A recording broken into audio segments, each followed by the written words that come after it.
Katekismus Besar Westminster. Pertanyaan ke-114.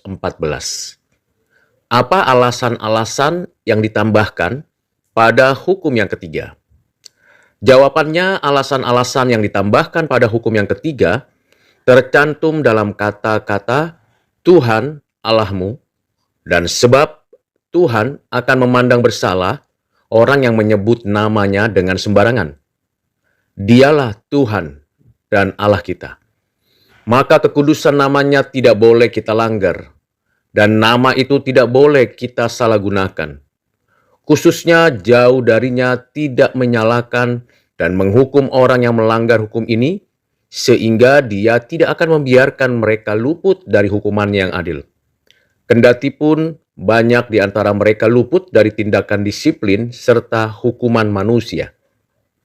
Jawaban tersebut dapat dibaca dari Keluaran 20 ayat 7, Imamat 19 ayat 12, Yeskel 36 ayat 21 sampai 23, Ulangan 28 ayat 58 sampai 59, Zakaria 5 ayat 2 sampai 4, 1 Samuel 2 ayat 12, ayat 17, ayat 22 dan ayat 24, serta 1 Samuel 3 ayat 18.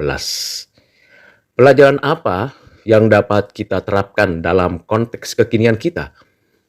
Pertama, kita perlu mengetahui, menyadari, dan meyakini dengan sungguh-sungguh bahwa Tuhan serius menghukum orang yang menyampaikan, menggunakan nama Tuhan dengan sembarangan.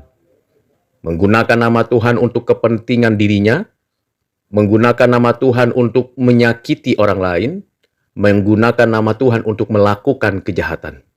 Tuhan serius melakukan penghukuman terhadap orang itu.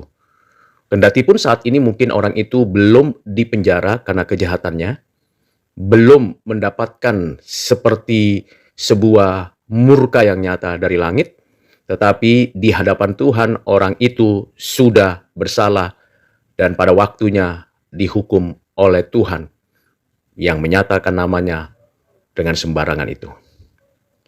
Yang kedua, kita perlu memiliki satu sikap yang serius terhadap orang yang melecehkan, merendahkan nama Tuhan.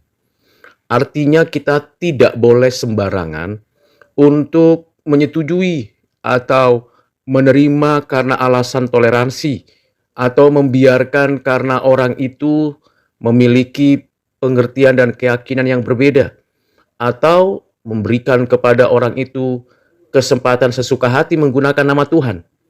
Kita perlu menyadari bahwa hal-hal seperti itu tidak boleh terjadi bagi orang Kristen.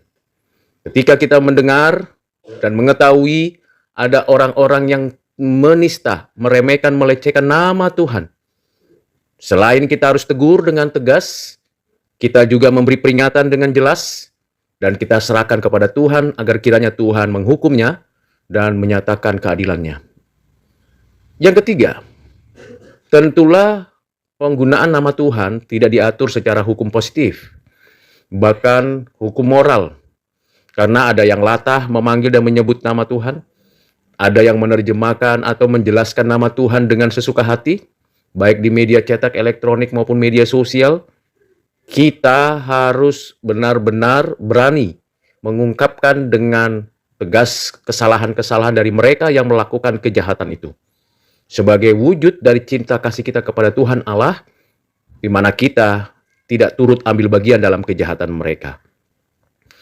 Kiranya dengan pengertian ini, kita sekalian sungguh-sungguh menjaga kekudusan nama Tuhan Allah.